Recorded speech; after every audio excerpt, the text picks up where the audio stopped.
الحمد لله رب العالمين، أشهد أن لا إله إلا الله وحده لا شريك له، وأشهد أن سيدنا ومولانا محمدا عبده ورسوله.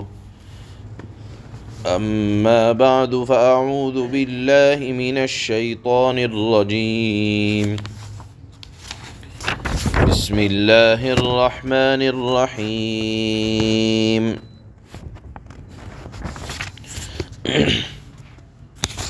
فلا صدق ولا صلى ولكن كذب وتولى، ثم ذهب إلى أهله يتمطى، أولى لك فأولى ثم أولى لك فأولى.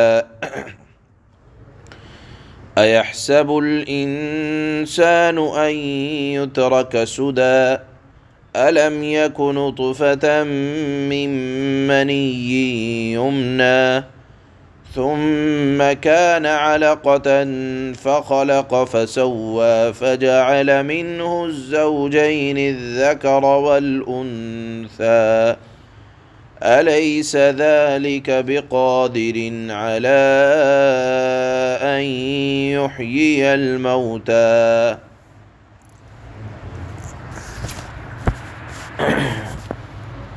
ہمارا اور آپ کا یہ سفر دنیا کا سفر ہے جو چل رہا ہے، اور اس ہماری منزل ہے اللہ کے دربار میں سرخرو اور کامیاب ہونا، اور اپنی منزل مقصود پر پہنچ کر جہاں ہر چیز ہمیشگی کے لیے ہے، تو یہ جو سفر چل رہا ہے، اس سفر کے اندر سامان سفر، اور اگر یہ کہا جائے کہ یہ مدت بہت تھوڑی سی مدت ہے، آخرت کے مقابلے میں اس مدت کی حیثیت بہت کم ہے، تو ہونا تو یہ چاہیے کہ اس میں ہم کامل تیاری کے ساتھ اپنی منزل مقصود پر پہنچیں۔ اللہ نے یہ وضاحت کرنے کے بعد دیکھو کہ تمہاری منزل آخرت ہے، تمہیں پہنچنا آخرت میں ہے، تو اس کے لیے کامل تیاری کے ساتھ آنا۔ لیکن اللہ نے فرمایا کہ نافرمانوں کا حال یہ ہے کہ فلا صدق ولا صلی، کہ ایمان لانے کے بجائے انکار کرتا ہے، اللہ تعالیٰ کو برحق ماننا اور اللہ کے رسولوں کو سچا جاننا، اس کے بجائے فلا صدق، نہ تو تصدیق کرتے ہیں، ولا صلی، اور نہ اللہ کی بندگی عبادت کرتے ہیں، اپنے مالک کی طرف متوجہ ہونے کے بجائے ادھر سے منہ موڑے رہتے ہیں، ولیکن کذب وتولی، انکار کرتے ہیں، اللہ کو جھٹلاتے ہیں، اپنی سرکشی اور بدبختی کے اندر پڑے رہتے ہیں۔ ثم ذهب الى اهله يتمطى، اگر کوئی سمجھانے والا پہنچتا ہے، سمجھاتا ہے، تو ناز کرتے ہیں اپنے گناہوں پر، اور پھر منہ موڑ کر یتمطى، منہ موڑ کر چلے جاتے ہیں۔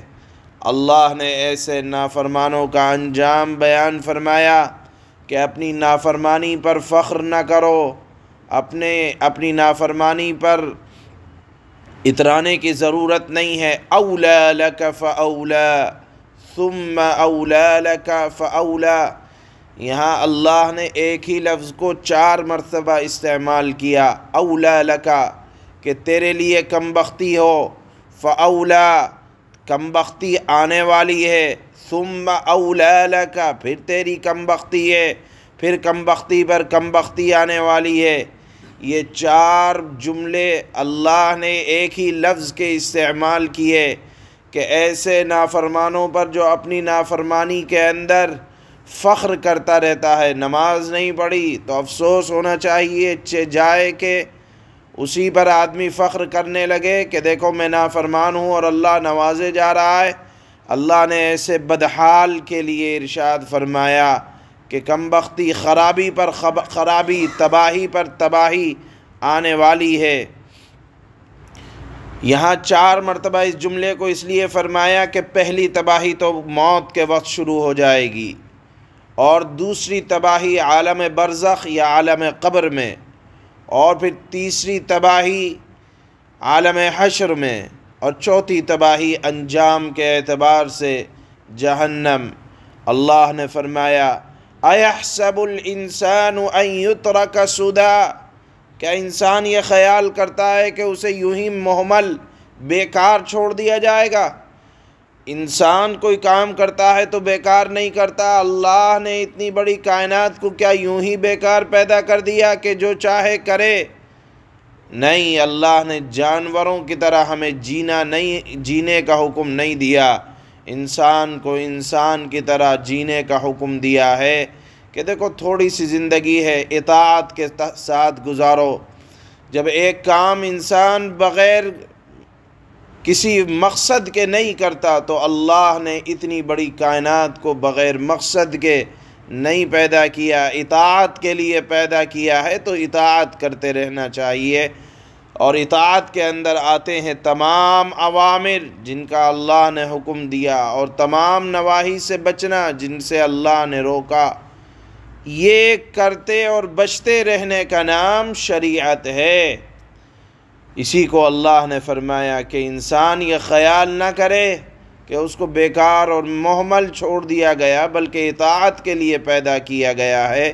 پھر اللہ نے فرمایا أَلَمْ يَكُ نُطْفَةً مِّن مَّنِيٍّ يُمْنَىٰ، دیکھو حساب و کتاب ہر ایک لیا جائے گا، اور حساب و کتاب لینے کے لیے زندہ بھی کیا جائے گا۔ اور یہ مت سمجھنا کہ اللہ کے لیے زندہ کرنا کوئی مشکل کام ہے۔ تم اپنے ابتدا میں غور کرو، کیا صرف ایک منی کا ناپاک قطرہ نہیں تھے جس کو ٹپکا دیا گیا تھا؟ یعنی اللہ نے ابتداً انسان کی توجہ اپنی ابتدا کی طرف کہ ناز کس بات پر ہے، اکڑ کس بات پر ہے، خالق سے نافرمانی کس بات پر ہے؟ تمہارا تو وجود بھی نہیں تھا، اور اگر وجود تھا تو ایک منی کا قطرہ کہ اگر بدن پر لگ جائے تو انسان کوشش کرتا ہے جلدی سے صاف ستھرا ہو جائے، اگر بدن پر لگ جائے تو ناپاک۔ اللہ نے ایسے قطرے سے پیدا کیا، پھر کیا کیا؟ ثم كان علقہ، پھر اس کو خون کا لوتھڑا بنا دیا، فخلق، پھر اللہ تعالیٰ نے اس کو تخلیق دی، فسوا، اب دیکھو کیسا درست بنا دیا، ہاتھ کی جگہ ہاتھ، کان کی جگہ کان، زبان کی جگہ زبان، دل کی جگہ دل، عقل کی جگہ عقل، دماغ، سب کچھ اللہ نے دیا اور ٹھیک ٹھیک دیا۔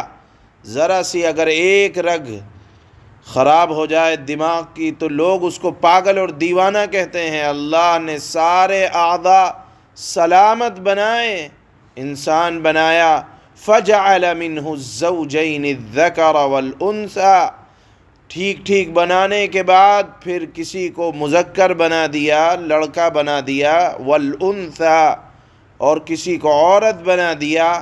کیا اتنی بڑی کائنات کا بنانے والا، اتنے سارے آدمیوں کو بنانے والا، الیس ذلک بقادر، کیا اس بات پر قادر نہیں ہے، علی ان یحیی الموتى، کہ وہ مردوں کو زندہ کر دے؟ جو اللہ نطفے سے انسان کو بنا دیتا ہے اور مذکر و مؤنث کو بنا دیتا ہے، کیا اللہ دوبارہ اپنی بنائی ہوئی چیز کے اندر روح نہیں پھونک سکتا؟ گویا کہ یہ کام اللہ کے لیے بڑا آسان ہے۔ اس مضمون پر اللہ نے سورہ قیامہ کو مکمل فرمایا ہے۔ تو یہاں جو غور کرنے والی بات ہے وہ یہ کہ دیکھیے، نافرمانی پر اترانا یا نافرمانی پر جمے رہنا یہ ایک اتنی بری بات ہے کہ اللہ نے نافرمانوں کے لیے 4 مرتبہ ایک ہی لفظ کو بار بار استعمال کیا، وہ یہ کہ تباہی ہے، تباہی ہے، اور وہ اپنی آخرت کو خراب کر رہا ہے۔ یہاں سورہ قیامہ کے بارے میں ایک بات سن لینی چاہیے، وہ یہ کہ یہ سورہ قیامہ ایک ایسی صورت ہے کہ جو آدمی یہ سمجھتا ہو کہ میں گناہ کرتے کرتے پریشان ہو گیا ہوں، لیکن گناہ ہے کہ پیچھا چھوڑنے کا نام نہیں لے رہا، تو لکھا ہے علماء نے سورہ قیامہ کے فضائل کے بارے میں کہ اگر کوئی آدمی گناہ میں پھنس چکا ہو اور اسے گناہ چھوڑنا مشکل لگتا ہو تو وہ سورۃ القیامہ کو پڑھے، اس سے وہ گناہ سے ہٹ کر توبہ کی اللہ توفیق بھی دیں گے اور گناہ کی نفرت آدمی کے دل میں بیٹھ جائے گی۔ بعض مرتبہ آدمی نشے کا عادی ہو جاتا ہے، بعض مرتبہ آدمی آنکھوں کے زنا کا عادی ہو جاتا ہے اور سمجھتا ہے کہ برا ہے، ہٹنا بھی چاہتا ہے لیکن عادت کی وجہ سے آدمی نہیں ہٹ پاتا، تو سورہ قیامہ کی پڑھنے کی برکت سے اللہ پاک توبۃ النصوح، جس کو سچی توبہ کہتے ہیں، اس کی توفیق عطا فرماتے ہیں۔ اسی طرح سورہ قیامہ کے بارے میں اللہ کے نبی نے فرمایا، رسول اللہ صلی اللہ علیہ وسلم کا مبارک ارشاد ہے کہ جو سورۃ القیامہ پڑھے وہ قیامت کے دن روشن چہرے کے ساتھ اٹھے گا، گویا کہ اس کا چہرہ چمکتا ہوگا۔ یہ مختصر سے سورۃ القیامہ کے فضائل ہیں، اور اس کے بعد سورۃ الدہر شروع ہوگی۔ ان آیات میں اللہ نے شروع میں انسان نافرمانوں کی علامت اللہ نے بیان فرمائی ہے۔ اللہ فرماتے ہیں فَلَا صَدَّقَ وَلَا صَلَّى وَلَكِنْ كَذَّبَ وَتَوَلَّى۔ اس کے باوجود، یعنی کس کے باوجود؟ کہ آخرت کا زمانہ لامتناہی ہے، دنیا کا زمانہ ختم ہو جانے والا ہے، آخرت کی نعمت ہمیشہ ہمیش کے لیے ہے۔ ان تمام فضائل آخرت کے بہترین حالات کو سننے کے بعد اس کے باوجود انسان نے نہ مانا، یہ اشارہ ہے خاص نافرمانوں کی طرف، اور نماز نہ پڑھی، یعنی اتنے واضح دلائل سامنے آ جانے کے بعد تو اللہ کی تصدیق بھی کرنی چاہیے۔ دنیا کے پورے زمانے کو ایک سفر سمجھنا چاہیے، منزل مقصود آخرت کو سمجھنا چاہیے۔ وَلَكِنْ كَذَّبَ وَتَوَلَّى، بلکہ حق کو جھٹلایا اور منہ موڑ لیا۔ ثُمَّ ذَهَبَ إِلَىٰ أَهْلِهِ يَتَمَطَّىٰ، پھر اکڑ دکھاتا ہوا اپنے گھر والوں کو واپس کے پاس چلا گیا، یعنی حق بات سن کر حق کی طرف آنے کے بجائے کہا کہ میں تو اپنے گھر والوں میں مست ہوں۔ أَوْلَىٰ لَكَ فَأَوْلَىٰ ثُمَّ أَوْلَىٰ لَكَ فَأَوْلَىٰ، بربادی ہے تیری، ہاں بربادی ہے تیری، پھر سن لے کہ بربادی ہے تیری، بربادی ہے تیری، ہاں بربادی ہے تیری۔ یہ نافرمانوں کے بارے میں اللہ نے یہ 4 جملے فرمائے۔ أَيَحْسَبُ الْإِنسَانُ أَن يُتْرَكَ سُدًى، کیا انسان یہ سمجھتا ہے کہ اسے یوں ہی چھوڑ دیا جائے گا؟ کیا مطلب؟ کہ وہ کسی شرعی قاعدے قانون کا پابند نہ ہو، جو جی میں آئے کرتا پھرے؟ کیا انسان یہ سمجھتا ہے کہ میں اپنی مرضی کا مالک ہوں؟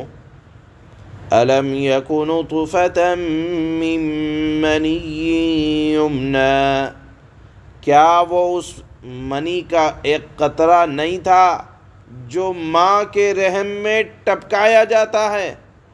ثُمَّ كَانَ عَلَقَةً فَخَلَقَ فَسَوَّىٰ، پھر وہ اس منی کے قطرے سے خون کا ایک لوتھڑا بنا، پھر اللہ نے اسے بنایا اور ٹھیک ٹھیک بنایا۔ فَجَعَلَ مِنْهُ الزَّوْجَيْنِ الذَّكَرَ وَالْأُنثَىٰ، نیز اسی سے مرد اور عورتوں کی یا عورت کی 2 صنفیں بنائیں اسی منی کے قطرے سے۔ أَلَيْسَ ذَلِكَ بِقَادِرٍ عَلَىٰ أَن يُحْيِيَ الْمَوْتَىٰ، کیا اللہ یعنی ایسا بہترین بنانے والا اس بات پر قادر نہیں ہے کہ مردوں کو پھر سے زندہ کر دے۔